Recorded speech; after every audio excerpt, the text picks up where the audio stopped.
Any tide's a danger if you don't know what you're doing. A big tide could be running really, really hard. A small tide might catch you unaware because you might want to fish a bit longer and you've not realised it's come up on the inside, and before you know it, you've got a long, hard wade. You need to know what's coming in, if there's any storm fronts coming in or anything, but you need to know the height of the tide, what time the tide's due back in.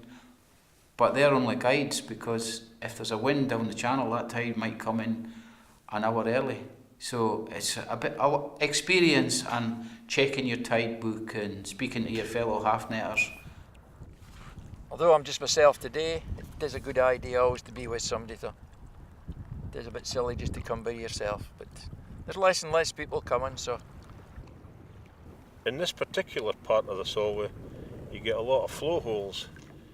You usually get them a lot worse when the tides come to what they call breaking the tides, when they get to the height and then they start dropping back.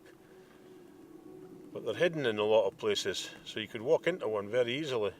You could be stepping off the edge of the sand where it's maybe only 6 to 8 inches deep, and it could go over to 2 feet, 3 feet, 4 feet. And if you're stepping over there, you're in trouble, especially if it was running hard.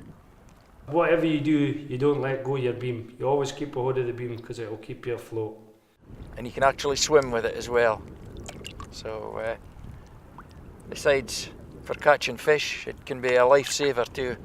I went into the deep hole too quick, and I put my half net down, but before it touched the sand I knew it was running too hard. So I picked it up, and as I'm picking that net up, the tide's pushing me back and pushing me back, and I stepped into a flow hole. I was shot back in that tide at an unbelievable rate. I lay on my back, I held onto the beam, wouldn't let go of the beam, and I floated. I used my hand and I like back crawled out of the channel. I got down about 50 yards down the channel, but that was a lesson that I never forgot.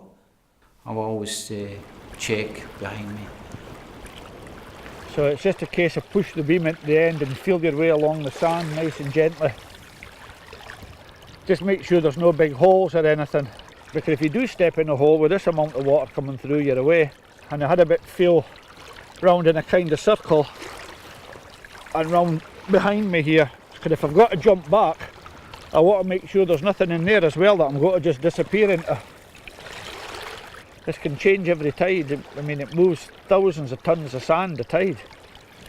You just don't know what's underneath you, so it's always best to have a bit poke about it and make sure you're safe enough.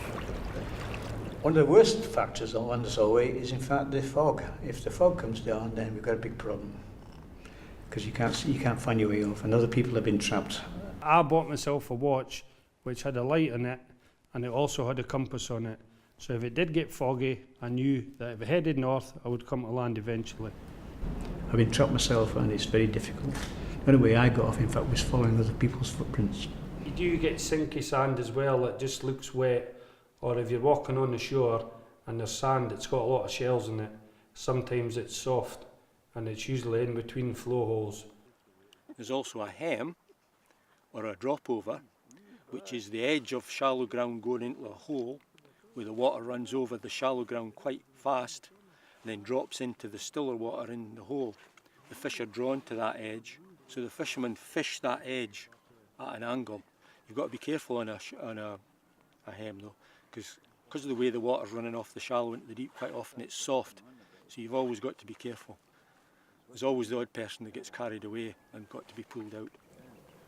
Oh, you've just got to know what you're doing, and you've got to respect the place. You've got to respect it. You've got to have a fair idea what you're doing, and you've got to learn that over a long period of time.